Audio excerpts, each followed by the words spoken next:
reading the end chapters of Seth-Dreams and Projections of Consciousness by Jane Roberts. Okay, so this is chapter 21, Projections from the Dream State. I'm not going to read all of this chapter. There's a lot of personal records of Jane's and her friend Sue and Rob, so lots of this book has not been read. If you want all of the details, you gotta buy the book. Okay, so Jane says, one of my most delightful dream encounters involved a meeting with Rob in the out-of-body state on May 9th, 1969. I had a dentist appointment later in the day, but in the morning I lay down at 9:30, specifically to try a projection from the dream state. I dozed and awoke at 10:30, remembering nothing. Disappointed but determined, I set the alarm for 11:15 and tried again. Almost instantly, I fell asleep. I first found myself in the studio and Rob was there. He came to bed with me and we made love. I was surprised he was home, knowing it was Friday, when he was out of his body also, and so was I. I told Rob and we discussed it, plus our amazement over our out-of-body love-making. Then, laughing and curious, we walked out into the living room together, looking at everything. The room and the morning were all normal. We hugged and joked. The bodies we had certainly seemed real to us, yet to others we'd be invisible. This made me think of looking at my physical body. Rob's we knew would be at work. I went into the bedroom, but the bed was as I left it, only empty. This really confused me. I called Rob. He couldn't see my physical body either. My body's got to be in bed, I said. Why can't we see it? We discussed what had happened so far, but couldn't solve the mystery. Could it be that we're both really physical after all? I asked. No, Rob said. My physical body is at the art department. With that, he simply disappeared. I found myself back in the bedroom. I left the apartment and had 2 very long adventures in the astral condition, all clear and vivid, recorded in my notes. I still couldn't figure out what had really happened with Rob and me, though. Luckily, in the next 481st session on May 12, 1969, Seth began an explanation. The session also contains further hints for dream projection. So this is Seth. Rupert's experience involving you was quite legitimate, he's talking to Rob, although you did not consciously remember it. You were, nevertheless, largely responsible for the encounter. Both consciously and unconsciously, you were thinking about Rupert's dental appointment. You wanted to give him confidence and reassure him. This acted as the emotional impetus. Rupert was writing earlier in the morning, and without realizing it, he was telepathically aware of your emotional presence. It was this that gave him the idea of a projection experiment. He wanted to see if he could become more aware of your form. He did not want to project per se necessarily. You wanted to be here to offer comfort. The desire got you here. Your conscious mind was fully taken up with your activities at the art department, giving the inner self full rein. In the same way do you travel in other realities without being aware of it. You perceived in a normal fashion, which should show you again that perception is not dependent upon the physical image. You have both traveled together in such a fashion from the dream state. There is no reason why you cannot try such experiments, trying to project at the same time. If you do this from a dream state, then you must set aside 2½ hours, for the first portion will be used as preliminaries. You can also give yourself such suggestions before you sleep. You might begin by making an appointment to meet each other, say at 3 o'clock in the morning in the living room. You will feel more comfortable if the initial journeys are only within your apartment in the beginning. Joseph, you sleep more deeply than Rupert, so be sure to give yourself the suggestion to awaken normally and record any experience. It might also help if you place an object to which you are strongly attached in the living room. For your own purposes, an unfinished painting on your easel would help you project to the studio, for you would wish to study it. You have often done this without remembering. It would be to your advantage if the two of you traveled together, however. You could help each other retain proper consciousness and purpose during projection. If Rupert is projecting, he should try to rouse you astrally. He can be of great help to you when he develops further. You can also suggest dreams in which you are flying in an airplane and tell yourself that you will awaken from the dream and project. You will know the plane to be a dream image, but be able to retain it for your convenience if you want, so that you do not fear falling at first. In such instances, you are withdrawing your perceptive abilities from the physical body.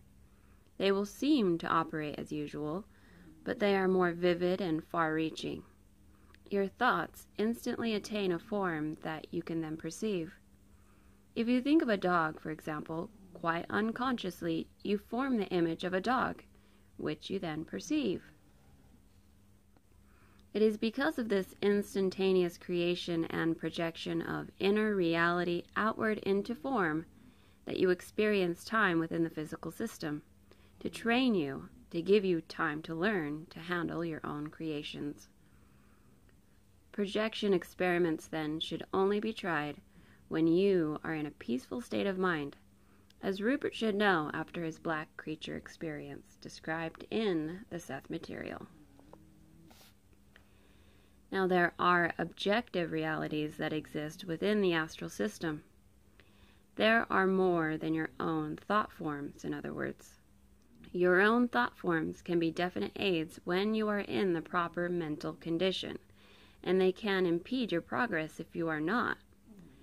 For example, a man in a desperate frame of mind is more apt to emphasize the unpleasant aspects of the news and to see bitterness, rather than joy in the faces of those he meets.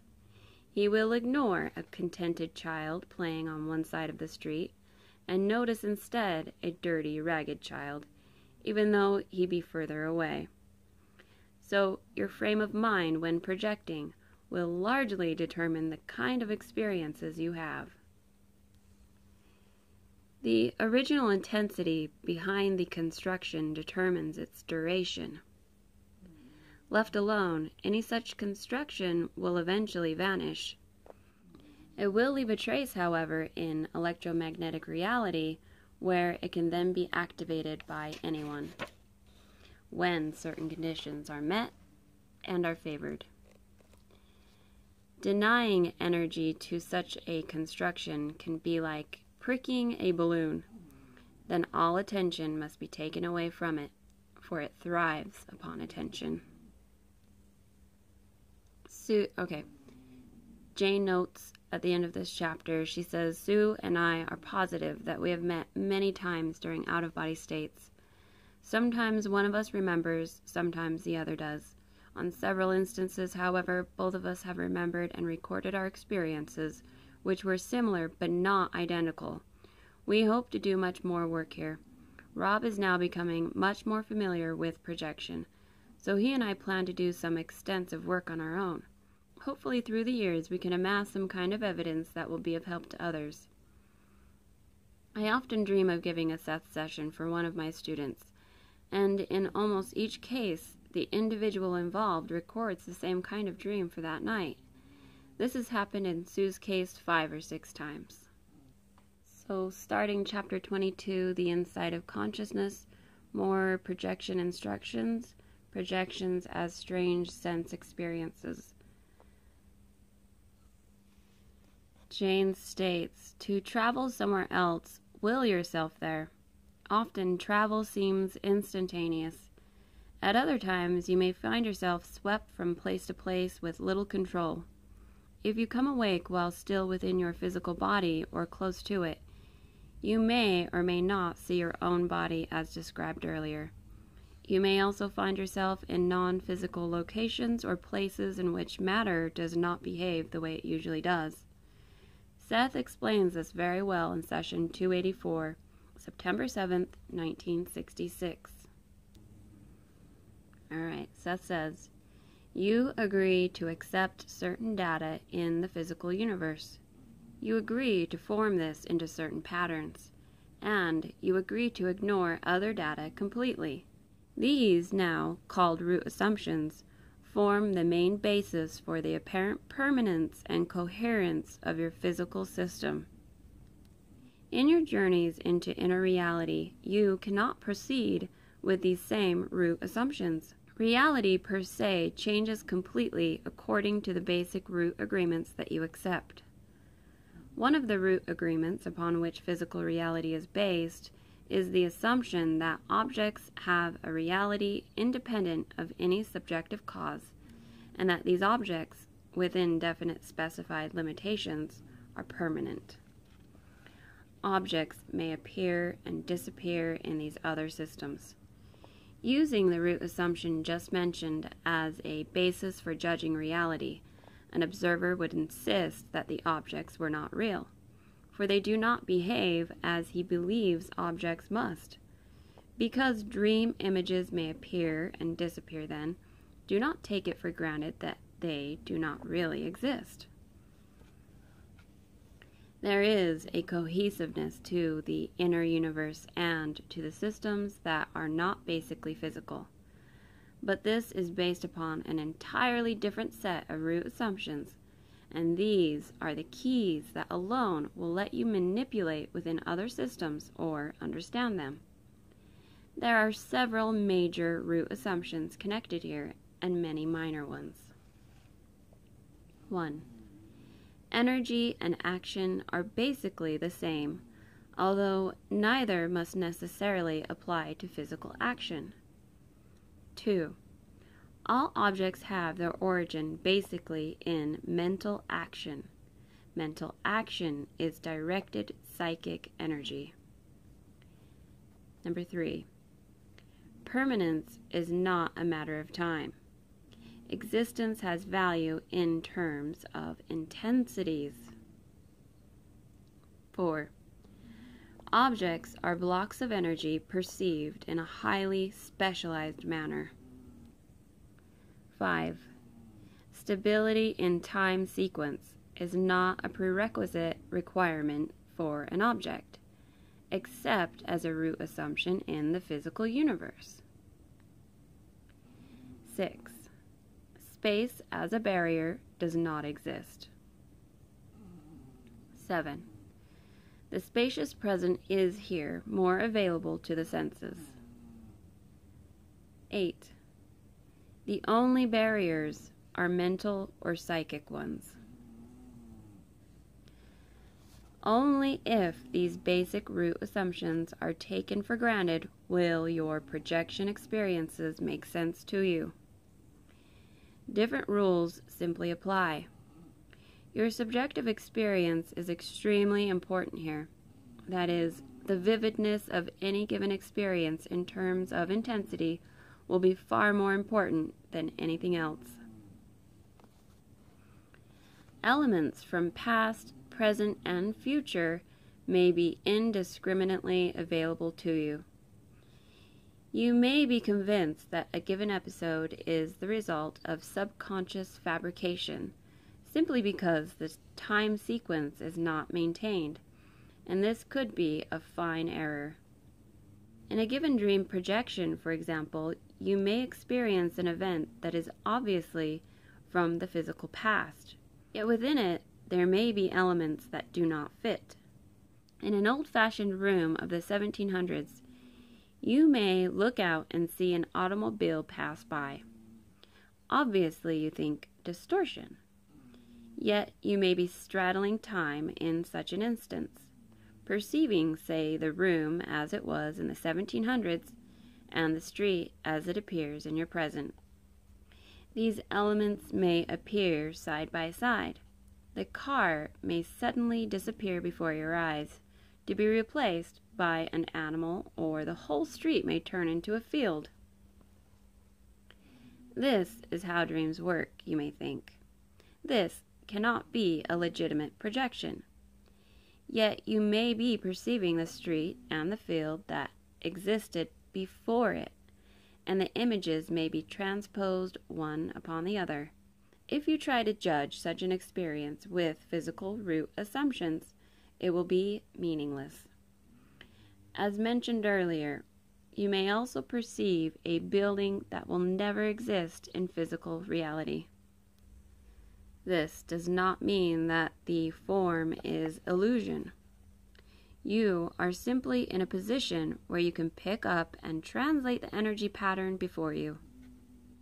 If another individual under the same circumstances come across the same potential object, he can also perceive it as you did. He may, however, because of his own makeup, perceive and translate another portion of allied pattern.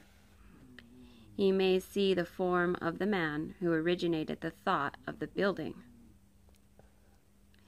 To a large extent in the physical system, your habit of perceiving time as a sequence forms the type of experience and also limits it. This habit also unites the experiences, however. The unifying and limiting aspects of consecutive moments are absent in inner reality. Time, in other words, cannot be counted upon to unify action. The unifying elements will be those of your own understanding and abilities. You are not forced to perceive action as a series of moments within inner reality, therefore. Episodes will be related to each other by different methods that will be intuitional, highly selective, and psychological. You will find your way through complicated mazes of reality according to your own intuitional nature. You will find what you expect to find. You will seek out what you want from the available data. In physical experience, you are dealing with an environment with which you are familiar. You have completely forgotten the chaos and unpredictable nature it presented before learning processes were channeled into its specific directions. You learned to perceive reality in a highly specified fashion. When you are dealing with inner or basically non-physical realities, you must learn to become unspecialized and then learn a new set of principles. You will soon learn to trust your perceptions, whether or not the experiences seem to make logical sense. In a projection, the problems will be of a different sort. The form of a man, for example, may be a thought form or a fragment sent quite unconsciously by another individual whom it resembles. It may be another projectionist like yourself. It may be a potential form like any potential object, a record of a form played over and over again. It may be another version of yourself. A man may suddenly appear and be then replaced by a small girl. This would be a nonsensical development to the logical mind, yet the girl might be the form of the man's previous or future reincarnated self. The unity, you see, is different. Basically, perception of the spacious present is naturally available. It is your nervous physical mechanism, which acts as a limiting device. By acting in this manner, it forces you to focus upon what you can perceive with greater intensity. Your mental processes are formed and developed as a result of this conditioning. The intuitive portions of the personality are not so formed, and these will operate to advantage in any inner exploration.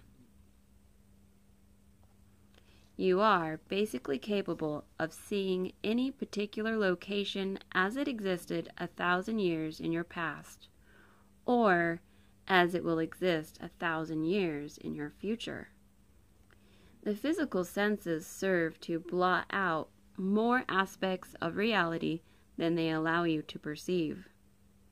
Yet in many inner explorations, you will automatically translate experience into terms that these senses can use. Any such translation is, nevertheless, a second-hand version of the original. An important point to remember. Alright, I'm going to stop right here. This is going to be the next starting point for the next video. And I'm sorry about my dog snoring. I'll give you a little picture.